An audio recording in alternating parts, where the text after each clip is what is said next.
إن الحمد لله نحمده ونستعينه ونستغفره ونؤمن به ونتوكل عليه ونعوذ بالله من شرور أنفسنا ومن سيئات أعمالنا من يهده الله فلا مضل له ومن يضلله فلا هادي له ونشهد أن لا إله إلا الله ونشهد أن محمدا عبده ورسوله أما بعد قال تعالى في القرآن الكريم أعوذ بالله من الشيطان الرجيم يا أيها الناس اتقوا ربكم الذي خلقكم من نفس واحدة وخلق منها زوجها وبث منهما رجالا كثيرا ونساء واتقوا الله الذي تساءلون به والأرحام إن الله كان عليكم رقيبا قال نبينا صلى الله عليه وسلم إن أصدق الحديث كتاب الله وخير الهدي هدي محمد صلى الله عليه وسلم شر الأمور محدثاتها كل محدثة بدعة وكل بدعة ضلالة وكل ضلالة في النار அன்பிற்கினிய சகோதரர்களே, அல்லாஹுடைய அருளை, அல்லாஹுடைய அபிவிருத்தியை, அல்லாஹுடைய மன்னிப்பை, அல்லாஹுடைய வற்றா பெருங்கருணையை நமக்கு மத்தியில் சுமந்து வந்த ஒரு அற்புதமான மாதம் நம்மை விட்டும் கடந்து விட்ட முதல் ஜுமாவிலே நாம் ஒன்று கூடியிருக்கிறோம். உள்ளபடியே நபி ஸல்லல்லாஹு அலைஹி வஸல்லம் அவர்கள் எல்லாம் மிகப்பெரிய வேதனை, ஒரு மனக்கவலையை தரக்கூடிய ஒரு காரியமாக, ஒரு செயலாக இது இருந்தது. கடந்து போச்சுன்னு சொன்னால் ரொம்ப வருத்தப்படுவாங்க இந்த ரமலான். ஆனால் அப்படிப்பட்ட ஒரு ரமலான் நம்மை கடந்து இருக்கக்கூடிய இந்த காலகட்டத்தில் நாம் எந்த மனநிலையில் இருக்க வேண்டும் என்று சொன்னால், நம்ம எப்படிப்பட்ட ஒரு ஸ்டேட் ஆஃப் மைண்ட்ல நம்ம இருக்கணும் என்று சொன்னால், எப்படி ஒரு இராணுவ பயிற்சி கூடத்தில் அல்லது ஒரு போலீஸ் பயிற்சி கூடத்தில் கடுமையாக போட்டு உருட்டி புரட்டி எடுத்து நல்ல ஒருத்தருக்கு ட்ரைனிங் கொடுத்து அந்த ட்ரைனிங்கோடைய முடிவு இருக்கு இல்லையா, அந்த ட்ரைனிங்கோடைய முடிவில் ஒரு நாள் மட்டும் அதை ஒரு பெரிய செலிப்ரேஷனாக பண்ணுவாங்க. அது போலீஸ் ட்ரைனிங்கோ ராணுவ ஏதாவது வந்து ட்ரைனிங் முடிகிற அன்னைக்கு ஒரு பெரிய செலிப்ரேஷனாக பண்ணுவாங்க. அந்த செலிப்ரேஷனுக்கு ஒப்பானது தான் இது. இப்போ இந்த ட்ரைனிங் எடுத்துட்டு நம்ம இம்ப்ளிமெண்ட் பண்ணக்கூடிய ஒரு காலகட்டத்தில் இப்போ நம்ம இருக்கிறோம். நாம் எடுத்த பயிற்சியை நடைமுறைப்படுத்தக்கூடிய ஒரு அற்புதமான காலகட்டத்தில் இப்ப இருக்கிறோம். ஏற்கனவே நம்ம ரமலான்ல பார்த்தோம், சொர்க்கத்தின் வாசல்கள் திறக்கப்பட்டு என்று சொன்னால் அதற்கு அர்த்தம் என்ன? சொர்க்கத்தில் இப்ப யாரும் என்ட்ரி ஆகிக்கிட்டு இல்லை, வாசலை திறந்து வைக்கிறதுக்கு அல்ல. நரகத்தின் வாசல்கள் மூடப்படுகிறது என்று சொன்னால் அல்ல, அதற்கு அர்த்தம் என்ன? இப்ப நரகத்துல யாரும் வெளியே ஓடவும் இல்லை, நரகத்தின் வாசல் நல்லா பூட்டி வைக்கிறது. அதற்கு அர்த்தம் என்னவென்று சொன்னால், இந்த ரமலான் மாதத்தில் என்ன செஞ்சு வச்சிருந்தான்ல, சொர்க்கத்தின் பக்கமாக மக்களுடைய உள்ளங்களை அவனை திருப்பி வைத்தான், நரகத்தை விட்டு மக்களுடைய உள்ளங்களை தள்ளி வைத்தான். இதுதான் அதனுடைய தாத்பரியம், அர்த்தம். ஆனால் ஒன்று ஷைத்தானே அல்லாஹ் விளங்கிட்டான், அது உண்மை. இப்ப என்னன்னா, எப்ப நம்ம பெருநாள் கொண்டாடணும், செவ்வாய், சில பேர் செவ்வாய், சில பேர் திங்கள், அப்படி முன்ன பின்ன. அப்ப அந்த நாளில் இருந்து ஷைத்தானுடைய லாக் வந்து ஓபன் ஆயிடுச்சு. இப்ப ஒரு சைத்தான் விடுதலையாகி ஆல்ரெடி 2-3 நாள் ஆயிடுச்சு. கரெக்டா இருந்தா இன்னும் 2-3 நாள் ஆச்சு, அவர் விடுதலை ஆயிட்டார். அப்ப அவர் விடுதலையாகி பேக் டு ஃபார்ம் வந்து பேக் டு ஆக்ஷன்ல இறங்கி இருக்காரு. இப்ப இந்த காலகட்டம் தான் நமக்கு குரூஷியலானது, இதுதான் பிராக்டிகலானது, இதுதான் நிதர்சனமானது, இதுதான் யதார்த்தமானது.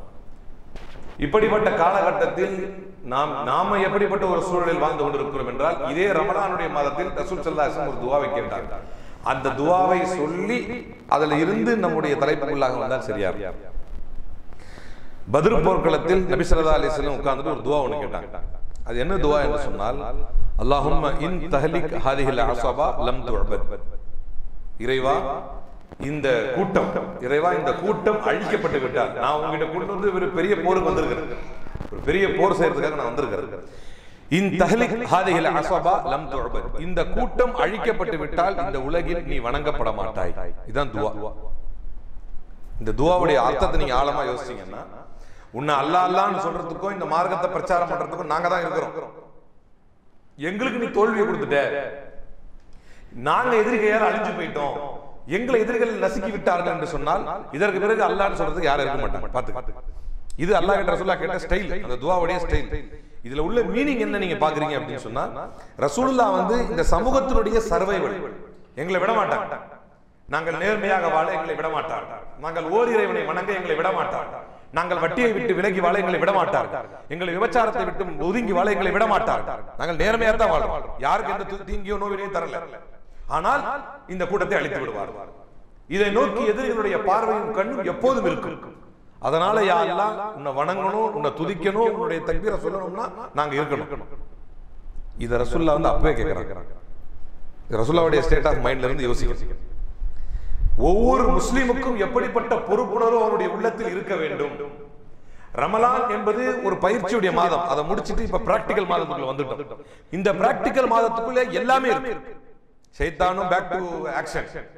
அதே நேரம் இந்த சமூகத்தின் மீது உள்ள பொறுப்புகள், ஒவ்வொரு முஸ்லிமும் பிறக்கும் போது என்றைக்கு ஒருவன் லா இலாஹ இல்லல்லாஹ் முஹம்மது ரசூலுல்லாஹ் என்று சொல்கிறானோ அன்றைக்கு அவன் அடக்குமுறைக்கு தன்னை தயார்படுத்திக் கொள்ள வேண்டும், எதிரிகளுடைய எதிர்ப்புகளுக்கும் தன்னை தயார்படுத்திக் கொள்ள வேண்டும். இங்க வந்து ரொம்ப பெரிய விஷயமே அதுதான். நஜ்ஜாஷி மன்னர்கிட்ட போய் இருந்து பேசும்போதும், ஜாஃபர் இப்னு அபி தாலிபை அழைத்து வரும்போதும் நஜ்ஜாஷி கேட்டார், என்ன பிரச்சனை, எதுக்கு இவங்களை துரத்திட்டு வரீங்க? அப்போ ஜாஃபர் இப்னு அபி தாலிபை என்ன சொன்னாங்கன்னா, நாங்க ஒருத்தர் கொலை பண்ணிக்கிட்டு இருந்தோம், மது குடிச்சுக்கிட்டு இருந்தோம், அநியாயம் பண்ணிக்கிட்டு இருந்தோம், விபச்சாரம் பண்ணிட்டு இருந்தோம், எங்களுக்குள்ள ஒருவர் தோன்றினார், எங்களை சீர்படுத்தினார், முறைப்படுத்தினார், எங்களுக்கு நல்லதை சொன்னார், எங்களுக்கு அவர் நல்லதான் சொன்னார். இப்ப இது அவங்களுக்கு பிரச்சனையா இருக்கு. இதுதான் காலம் தொட்டு வந்து கொண்டிருக்கிறது. இன்றைக்கு ஒட்டுமொத்த உலகமே திரும்பி நின்று இஸ்லாம் என்கின்ற ஒரு மார்க்கத்தை, இன்றைக்கு வந்து அமெரிக்க அதிபர் கூட நேற்று வந்து ஒரு சொல்லியிருக்கிறார், ஒரு அறிக்கை கொடுத்திருக்கிறார். அமெரிக்க அதிபர் கூட ஒரு அறிக்கை கொடுத்திருக்கிறார். உலக அளவில் பயங்கரவாதத்தினாலும் அடக்குமுறையாலும் பாதிக்கப்படக்கூடிய ஒரு வழிமுறை சித்தாந்தம் இருக்குமே ஆனால் இது இஸ்லாம் தான். அது எதுக்கு சொன்னார்னாலும் நமக்கு தெரியாது, ஆனால் உண்மையான்றா உண்மை. இப்ப இங்க நான் சொல்ல வருவது என்னவென்றால், நாம் ஒரு நேரடி களத்திலே இப்போது இருக்கிறோம். பயிற்சியை முடிச்சுட்டு ஒரு களத்தில் எங்க இறங்கி இருக்கிறோம் அப்படின்னு சொன்னா, நம்மை சுற்றி மிகப்பெரிய பொறுப்பை நாம் உணர்ந்து வைத்திருக்கிறோம். இதை நாம் புரிந்து கொள்ள வேண்டும் என்பதுதான் நான் சொல்ல வருகிறேன். நம்முடைய ஒவ்வொரு அசைவும் கணக்கிடப்படுகிறது, நம்முடைய ஒவ்வொரு செயல்களுக்கும் மதிப்பளிக்கப்படுகிறது, நாம் செய்யக்கூடிய ஒவ்வொரு செயலும் உலக சமூகத்தால் உற்று நோக்கப்படுகிறது. பொறுப்புணர்வு பற்றி ஒரு சின்ன உதாரணம் சொல்றேன். எப்படிப்பட்ட பொறுப்புணர்வு நம்ம சமூகத்தில் நமக்கு தேவை. நம்ம வந்து பெருசா அக்கறை எடுத்துக்கிறது இல்லை. ஒரு செயலை செய்யறோம், ஒரு படத்துக்கு போயிட்டு வந்து நான் இந்த படத்துக்கு போயிட்டு வந்தேன்னு அவ்வளவு அழகா ஸ்டேட்டஸ் போடுறாரு, இந்த படத்துக்கு போயிட்டு வந்தேன். இப்ப தவறு செய்யறோம், அந்த தவறை மறைத்து செய்யறோம், அதே தவறை பகிரங்கப்படுத்துகிறோம், அந்த தவறை பகிரங்கப்படுத்தி இன்னொருவரை ஊக்குவிக்கிறோம். இன்னொருத்தர் வந்து ஸ்டேட்டஸ் போடுறாரு, தன்னுடைய மனைவியை அழைச்சி வச்சுக்கிட்டு. ஸ்டேட்டஸ் தான் இப்ப சோசியல் மீடியா தானே ரொம்ப முக்கியமானதா இருக்கு. தன்னுடைய மனைவி அழைச்சி வச்சு ஒரு செல்ஃபி எடுக்கிறாரு, பீச்சில் நின்று அதை அப்படியே தூக்கி போடுறாரு, நான் வந்து எல்லாரும் போனோம் வந்தோம். பிற்காலத்தில் வந்து இந்த ஏதாவது ஒரு இந்த புள்ளிபாய் ஆப்போ அல்லது அந்த சுள்ளி டீல்ஸோ அந்த மாதிரி ஏதாவது ஒரு ஆப்ல கொண்டு போய் நம்ம வீட்டு பிள்ளைங்களை ஏற்றிக்கிட்டா பல பேர் கத்திக்கிட்டு இருக்கிறாங்க. எதுக்குன்னா, நாம் எந்த மாதிரியான ஒரு காலகட்டத்தில் இருக்கிறோம் என்று சொன்னால், இஸ்லாத்தை நோக்கி எதிரிகள் மிக தெளிவாக தன்னுடைய ஆயுதங்களை, கூர்மையான ஆயுதங்களை தீட்டி வைத்திருக்கிறார்கள், முன்பு எப்போதும் இல்லாத அளவு. நான் திரும்ப ரசூலுல்லாஹ் காலத்துக்கு வரேன். ரசூலுல்லாஹ்வுடைய துஆ எப்படி இருந்துச்சுன்னு சொன்னா, நீ என்னை அழித்து விட்டால் அல்லது நாங்கள் அழித்து விட்டால், நாங்கள் தோற்று விட்டால் இந்த உலகில் நீ வணங்கப்பட மாட்டாய், எங்களை அப்படித்தான் நசுக்குறாங்க, எங்களை அப்படித்தான் ஒடுக்குறாங்க அப்படின்னா. நம்முடைய ஒவ்வொருவருடைய உள்ளத்திலும் எப்படிப்பட்ட பொறுப்புணர்வு இருக்க வேண்டும் என்று சொன்னால், ஒரு காடு வந்து தீப்பற்றி எரிந்தது, ஒரு காடு தீப்பற்றி எரிந்தது. அந்த தீப்பற்றி எரிந்த காடில் இருந்து காட்டினுடைய பலம் பொருந்திய மிருகங்கள் எவை?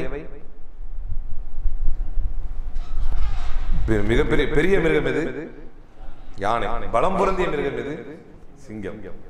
இவையெல்லாம் ஓடிய அந்த பக்கம் தீ எரிஞ்சுக்கிட்டு இருக்கு.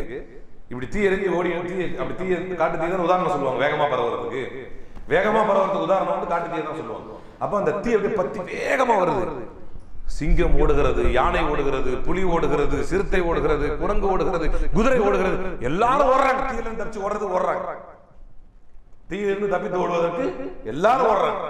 அப்படி ஓடும்போது எல்லோரும் அதிசயத்தக்க விதத்தில் ஒரே ஒரு சின்ன ஹம்மிங் பேர்ட் என்றால் தேன் சிட்டு மாதிரி கணக்கு தேன் சிட்டு. ஏன்னா சாதாரண சிட்டுக்குருவியை விட சின்னதா இருக்கும் தேன் சிட்டு. இவ்வளவு உண்டாது. அந்த சாதாரண தேன் சிட்டு எதிர் திசையை நோக்கி பறக்கிறது. எதிர் திசை என்றால் எதை நோக்கி? வர நோக்கி, எது தீ வர திசையை நோக்கி. ஸ்டன் ஆயிட்டாங்க எல்லாரும். யார் யாரெல்லாம்? யானை, சிங்கம், புலி, சிறுத்தை எல்லாரும் ஸ்டன் ஆயிட்டாங்க. ஸ்டன் ஆகி என்னன்னு பாக்குறாங்க. அது அப்படி ஓடுது, வேற வழி இல்லை. ஓட்டத்தை நிறுத்திட்டு ஒரு கேள்வி கூட கேட்டுறலாம் அப்படின்னு.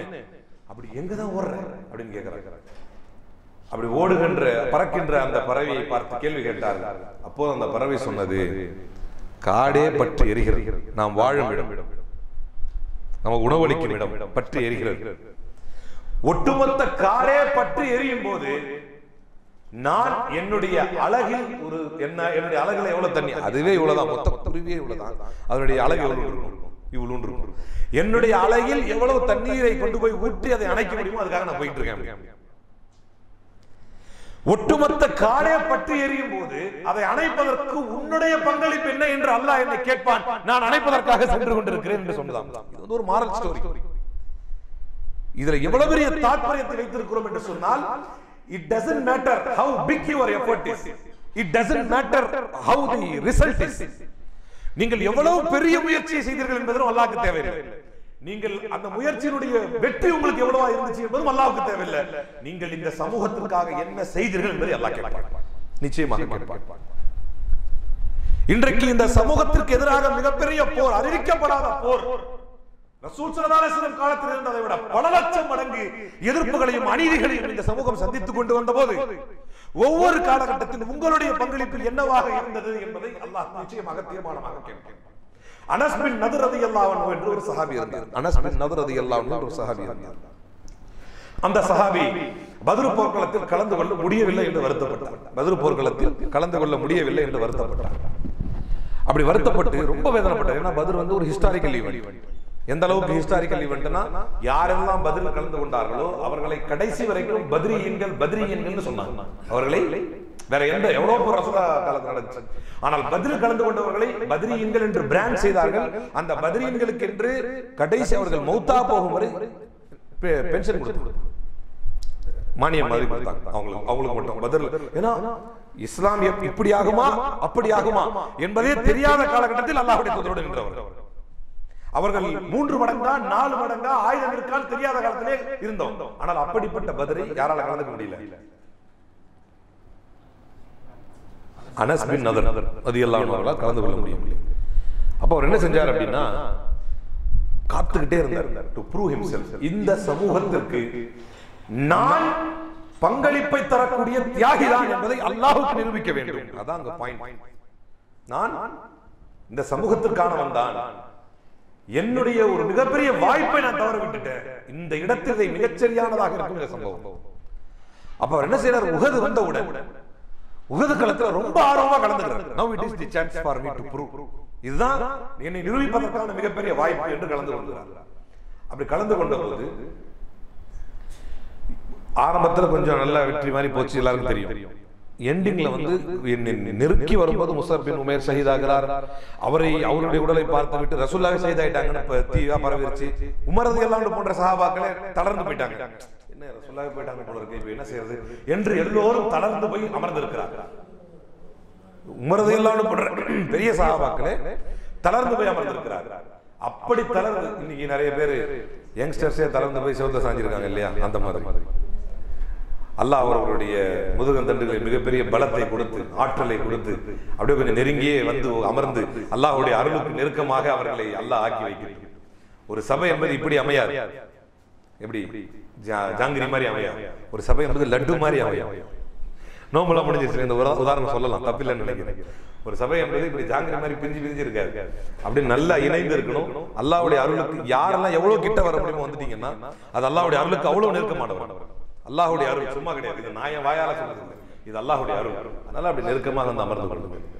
நீங்களே பாவம் பயம் கேட்கலாம்னு நினைச்சா கூட செய்தான் விட மாட்டோம், அப்படியே சாஞ்ச நேரம் தூங்குங்க. எவ்வளவு பாவம், நீயே கஷ்டப்பட்டு வந்திருக்கிற, அதெல்லாம் வரணும். எவ்வளவு பெரிய கிருவியை நீ அல்லாஹ் பண்ணிருக்கிற, ஜும்மாக்கெல்லாம் பயானுக்கே வந்து சேர்ந்துருக்கிற. நம்ம எவ்வளவு பேர் வெளியே பாருங்க, எவ்வளவு பேர் ஜமாத் முடிஞ்ச பிறகு தான் வருவாங்க. நீ எல்லாம் பயானுக்கே வந்துட்டு எவ்வளவு பெரிய விஷயம், சாஞ்சி தூங்கினா தப்பு இல்லை என்று சொல்லுவான். ஏன்னா சைத்தான் என்ன ஆயிட்டான், சார்ஜ் எடுத்துட்டாரு சைத்தான், அதனால சொல்லுவான். சரியா? எங்க விட்டோம்?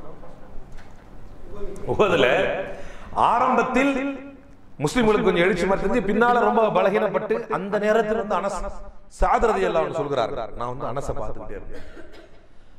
அப்போது அனஸ் சொன்னார், நான் அனஸை கவனித்துக் கொண்டே இருந்தேன். அப்போது அனஸ் சொன்னார், மிகச்சரியாக எதிரிகளுடைய எழுச்சி அதிகமான நேரம், எதிரிகளுடைய எழுச்சி அதிகமான நேரம், எதிரிகள் கடுமையாக முஸ்லிம்களை தாக்குகிறார்கள். எந்த அளவுக்கு தாக்குகிறார்கள் என்றால், காலித் பின் வலீத் ரலியல்லாஹு அன்ஹுடைய வார் ஸ்ட்ராட்டஜியின் படி பின்னாலிருந்து எதிரிகள் வந்து விட்டார்கள், முன்னாலிருந்து எதிரிகள் வந்து விட்டார்கள். முன்னால இப்படி ஓடுற எதிரிகள் பின்னாலிருந்து எதிரிகள் வந்த உடனே என்ன பண்ணாங்க, திரும்பிட்டாங்க. இப்படி திரும்பியவுடன் கொஞ்சம் பின்வாங்கலாம் முஸ்லிம்கள் நினைத்தால் கூட பின்னால எதிரிகள் அப்படியே எலி மாதிரி மாட்டிக்கொண்டார்கள். சிதறி ஓட ஆரம்பித்தார்கள், சிதறி ஓட ஆரம்பித்தார்கள். முஸ்லிம்கள் அங்கும் இங்கும் சிதறி ஓட ஆரம்பித்தார்கள். அந்த நேரத்தில் நான் அனஸை பார்த்தேன். சாத் ரலியல்லாஹு அன்ஹு சொல்றார், நான் அனஸை பார்த்தேன். அப்போது அனஸ் என்னை பார்த்து சொன்னார், சாதே, என்ன நேரம் இது? ஒரு வரலாற்றில் மிகப்பெரிய நிகழ்வை தவறவிட்டு விட்டேன் நான். இந்த இடத்தில் நாம் கவனிக்க வேண்டியது என்னவென்றால், அல்லாஹ்விற்காக, அவனது மார்க்கத்திற்காக, அவனது மார்க்கத்தை நிலைநாட்டுவதற்காக தனக்கு தரப்பட்ட அல்லது கிடைத்த வாய்ப்பை தவறவிட்டு விட்டோம் என்கின்ற குற்ற உணர்வு, தவறவிட்டு விட்டோம் என்கின்ற குற்ற உணர்வு அவரை எங்கு கொண்டு போய் நிறுத்தியது என்றால், அவர் சஅத் ரலியல்லாஹு அன்ஹு பார்த்து சொல்கிறார், சஅதே, உஹது மலைக்கு அந்த பக்கம் சொர்க்கத்தின் வாசனையை நுகர்ந்து கொண்டிருக்கிறேன். அந்த எண்ணம் இருக்கின்றது அல்லவா? இத்தனை பேர் அவங்களுக்கு வராத வாசனை இவர் மட்டும் எப்படி வந்துச்சு வாசனை? அந்த எண்ணம், அல்லாஹ் சொர்க்கத்தின் வாசனையை அனஸின் மூக்கு சுவர்களுக்குள், மூக்கிற்குள் உள்ள அந்த வாசனையை நுகரக்கூடிய சுவர்களுக்குள் அல்லாஹ் தரவி வைத்தான். இவ்வளவு பேர் சொல்கின்ற சாதுக்கு வரவில்லை அந்த வாசனை. அனஸ் சொல்கிறார், சாதே, உஹது மலைக்கு அந்த பக்கம் சொர்க்கத்தின் வாசனையை நுகர்ந்து கொண்டிருக்கிறேன், எனக்கு வருகிறது என்று சொல்கிறார். அல்லாஹ் அவருக்கு அந்த சொர்க்கத்தின் வாசனையை நுகர வைத்தான். அவருடைய உள்ளத்தில் இந்த சமூகத்திற்காக ஏதாவது ஒன்றை சாதித்து விட வேண்டும் என்கின்ற எண்ணம் உள்ளத்தில் இருந்தது. அந்த எண்ணம் எந்த அளவுக்கு இருந்துச்சுன்னா, குற்ற உணர்வாக மாறக்கூடிய அளவுக்கு இருந்துச்சு. சொல்றார், நான் கண்டேன், அனஸை கண்டேன். அப்படியே போனாரு, கொஞ்ச நேரம் போனாரு. கூட்டத்தில் மறைந்து விட்டார் அனஸ், கூட்டத்தில் மறைந்து விட்டார் அனஸ் ரலியல்லாஹு அன்ஹு. போர் எல்லாம் முடிந்தது. உடல்களை புரட்டி போட்டு ஆய்வு செய்தார்கள். எங்குமே அனஸை காணவில்லை. அப்போது அவருடைய சகோதரி இப்படி பார்த்துட்டு, உடம்பு எங்க இருக்கு பார்த்துட்டு, ஒரு விரல் நுனி மட்டும் இப்படி பார்த்து, எந்த விரல் என்று சரியா தெரியல, ஒரு விரல் நுனியை பார்த்து விட்டு சொன்னார், இவர்தான் என்னுடைய சகோதரர் அனஸ் என்று சொன்னார். இவர்தான் என்னுடைய சகோதரர் அனஸ் என்று சொன்னார். கிட்டத்தட்ட 80 இடங்களுக்கு மேலாக குத்தப்பட்டு, உருவமே உருக்குலைக்கப்பட்டு, முகம் கூட தெரியாத நிலைக்கு மாறி போய், உடலெல்லாம் சிதைக்கப்பட்டு, ஒரு விரலுடைய நுனியை மட்டுமே பார்த்து அடையாளம் பார்க்கக்கூடிய அளவுக்கு அவரை அடையாளம் பார்க்க வேண்டும் என்றால் அந்த விரல் நுனி மட்டும் ஏதோ மிச்சம் இருந்திருக்கிறது. அந்த விரல் நுனியை பார்த்து அடையாளம் காட்டக்கூடிய அளவுக்கு அனஸ் பின் நதர் ரலியல்லாஹு அன்ஹுடைய உடல் சல்லடையாக சலிக்கப்பட்டிருந்தது. ஆனால் அவருடைய உள்ளத்துக்கு அல்லாஹ் எதை ஊட்டி வைத்திருந்தால், இந்த சமூகத்திற்கான சாதனையின் வாய்ப்பை நீ தவறவிட்டாய் அனஸே, உனக்கு இப்போது வாய்ப்பு தருகிறேன். உன்னுடைய எண்ணம் தூய்மையாக இருக்கிறது, உன்னுடைய எண்ணம் தெளிவாக இருக்கிறது, சொர்க்கத்தின் வாசனை உனக்கு தருகிறேன் என்று அனஸுக்கு அல்லாஹ் கொடுத்தான். அவருக்கு ஷஹாதத்தையும் கொடுத்தான்.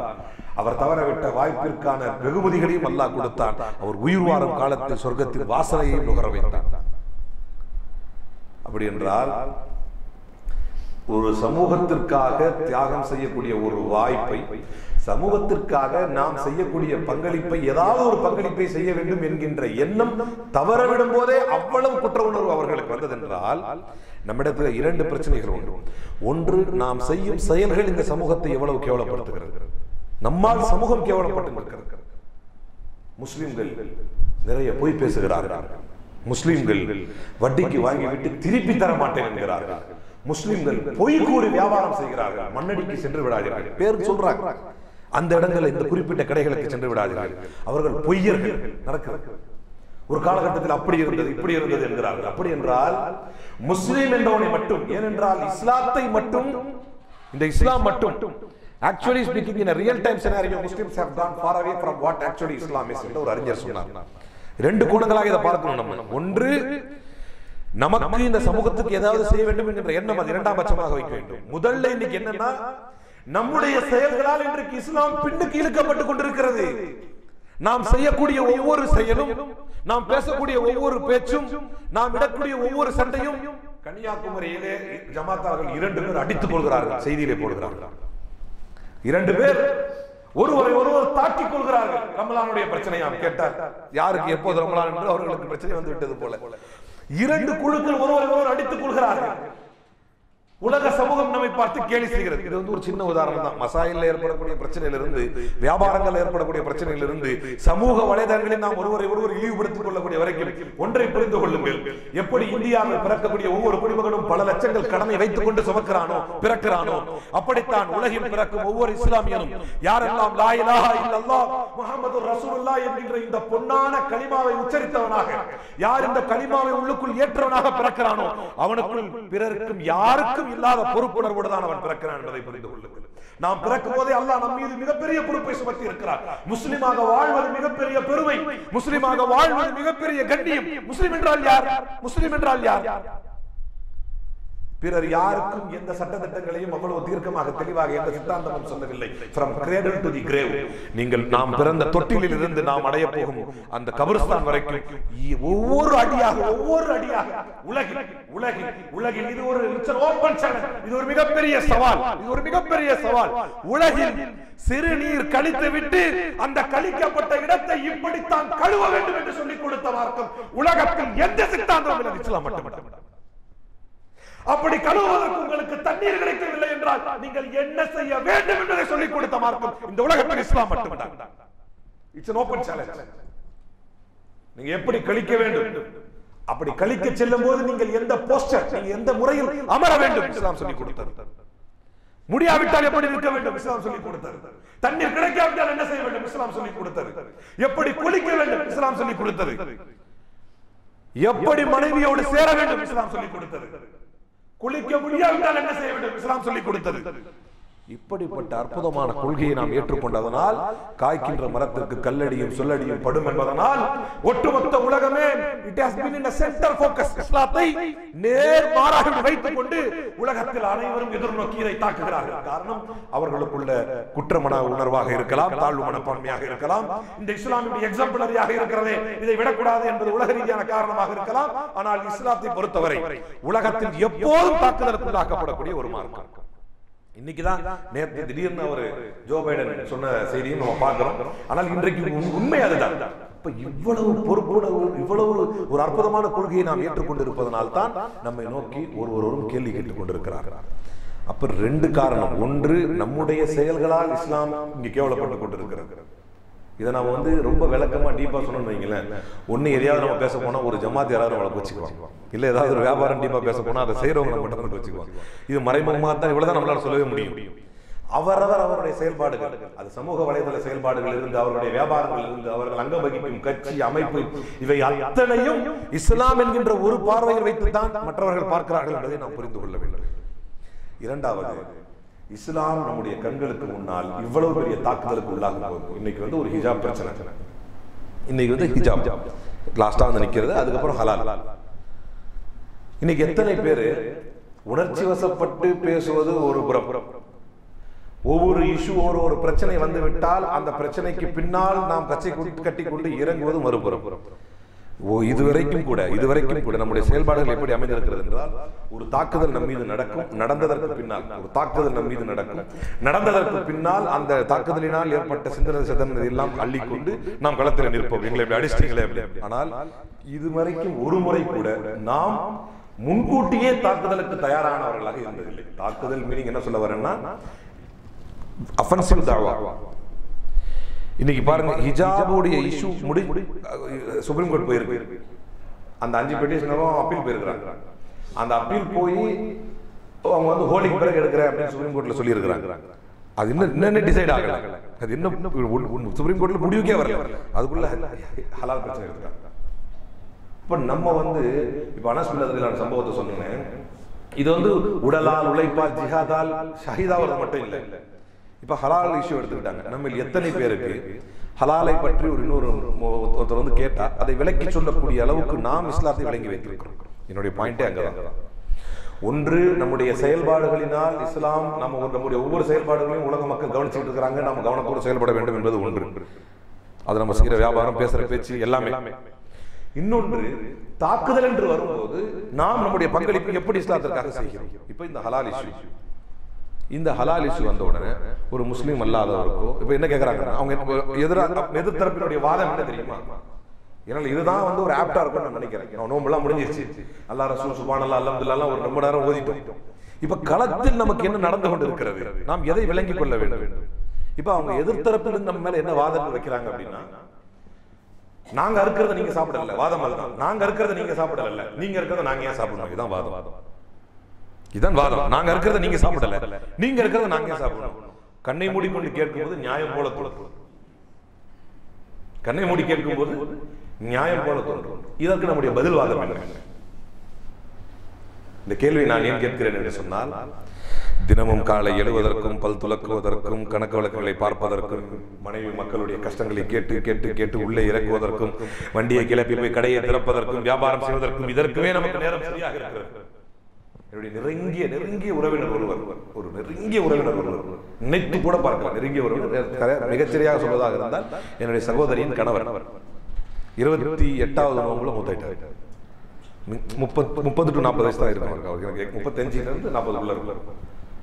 முந்தின நாள் இந்த கடைக்கு போகணும், ட்ரெஸ் எடுக்கணும், எல்லாமே முடிவு பண்ணிட்டு படுக்கிறாங்க வீட்டில்.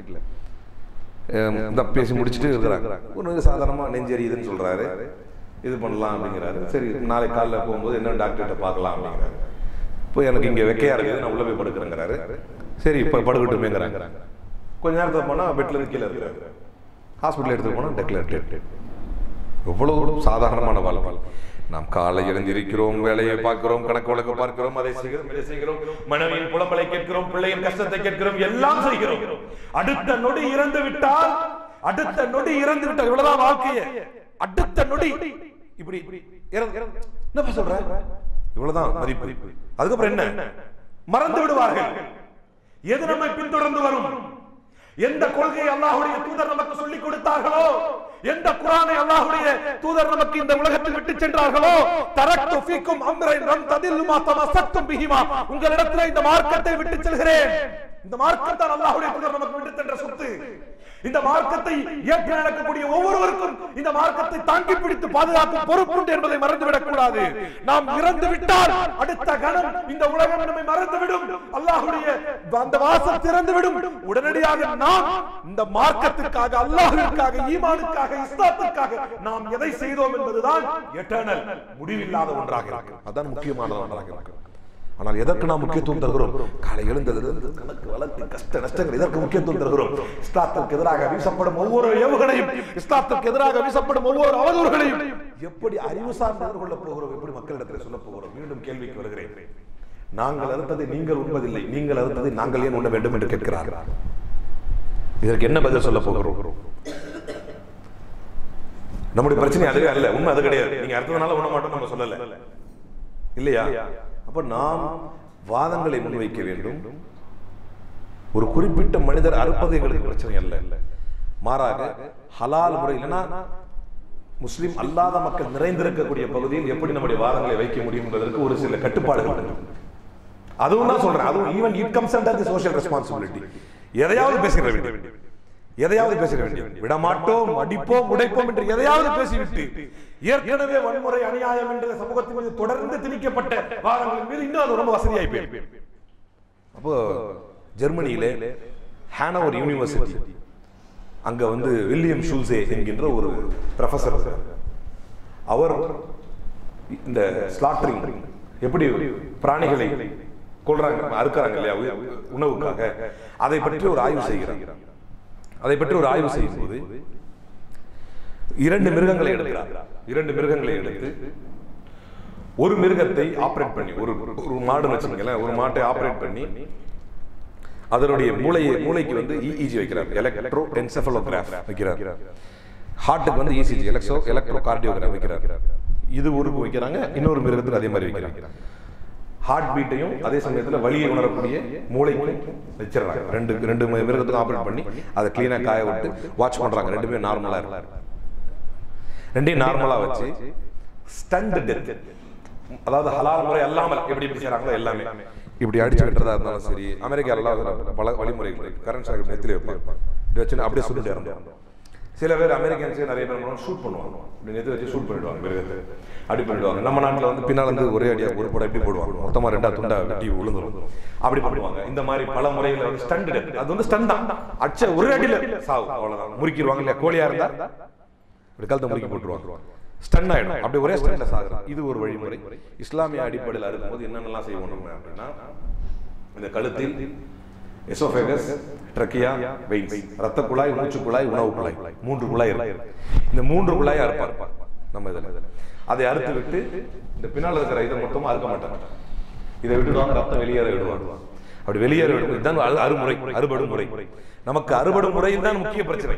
அவன் எதை கொண்டு வரான் அப்படின்னு சொன்னா, அப்ப நம்ம பதில் எப்படி இருக்க வேண்டும் என்று சொன்னால், உங்கள் மதத்தில் ஒரு குறிப்பிட்ட உதாரணத்திற்கு நீங்கள் எந்த மதத்தை சார்ந்து பேசுகிறீர்களோ அந்த மதத்தில் உள்ளவர் வந்து சொல்றார், எங்கள் மத வேதங்களில் குறிப்பிட்ட மதத்தை சார்ந்தவர்கள் வெட்டினால் உண்ணக்கூடாது என்று இருக்கிறது என்று சொன்னால் அதையே பின்பற்றுங்கள், அதில் நமக்கு எந்த தவறும் இல்லை, அதையே பின்பற்றுங்கள்.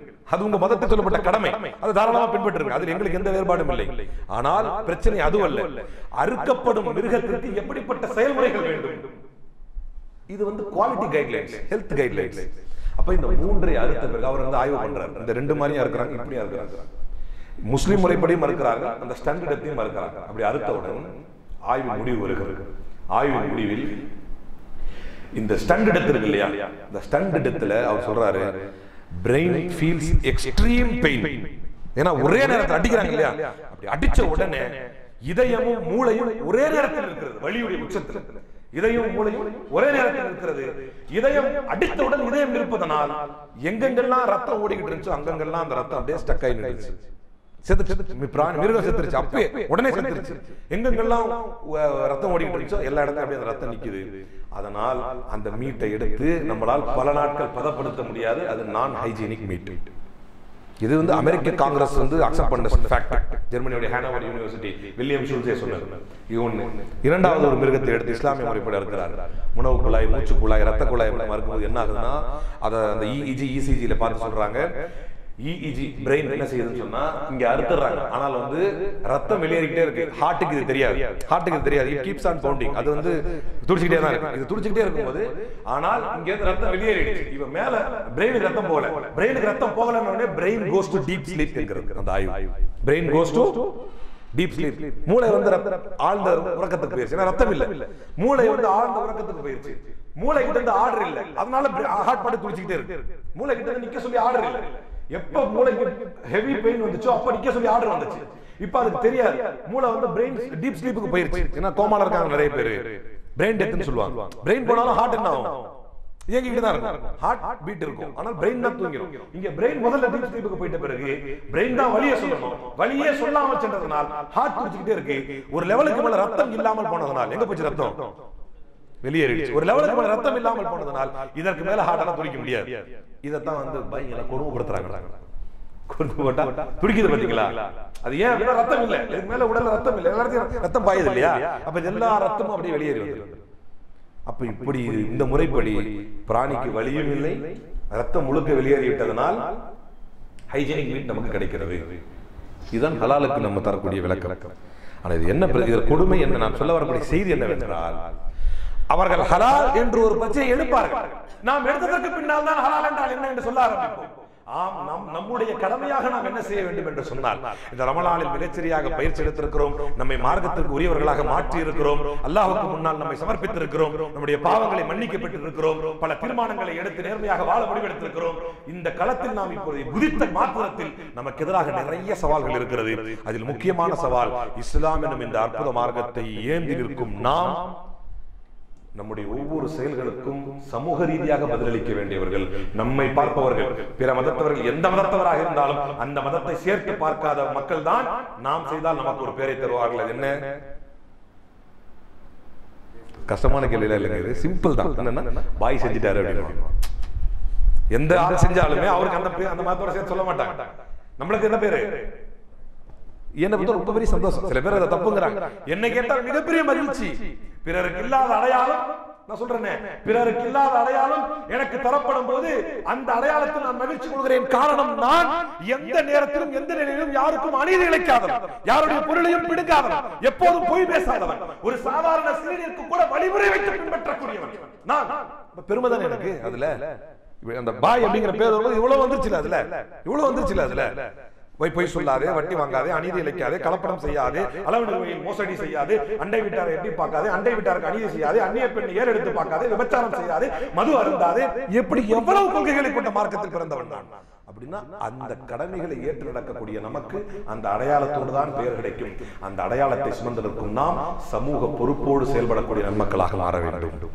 இஸ்லாத்துக்கு எதிராக வீசப்படும் ஏவுகணைகள் வீசப்பட்டு அது இங்கே நம்முடைய இஸ்லாத்துல வந்து விழுந்து உடைந்து சிந்திய சிதறிய தூள்களை எடுத்துக்கொண்டு அதற்கு பின்னால் இப்படி பார்த்தாயா என்று கத்துவதற்கு முன்னால் நாம் முந்திக் கொண்டு நம்மோடு பழகக்கூடியவர்கள், நமக்கு வாய்ப்புள்ளவர்கள், சமூகத்தில் இதற்கான வாய்ப்பு அமைந்திருக்கக்கூடியவர்கள் எல்லோரும் என்ன செய்யணும் அப்படின்னா, எந்த அளவுக்கு இந்த மார்க்கத்தை பற்றிய புரிந்துணர்வை மக்களுக்கு மத்தியில் ஏற்படுத்த முடியுமோ அதை இன்றைக்கு இருக்கும் அரசியல் சூழலோடு கவனித்து, திரும்பவும் சொல்றேன், நம்மை தூண்டி விடுவதற்கும் நாம் ஒன்றை ஏடாகூடமாக பேசினால் அதை வைத்து இஸ்லாத்துக்கு எதிராக களமாடுவதற்கும் மக்கள் தயாராக இருக்கிறார்கள். அப்ப அதையும் கவனத்தில் கொண்டு சீரான முறையில் இந்த மார்க்கத்தை மக்களுக்கு கொண்டு போய் சேர்க்கக்கூடிய நன்மக்களாக அல்லாஹ் உங்களை குறிப்பாக பேசி என்னை மாக்கியல் புரிவானாக கூறி ஜும்மா முதலில் நிறைவு செய்கிறேன்.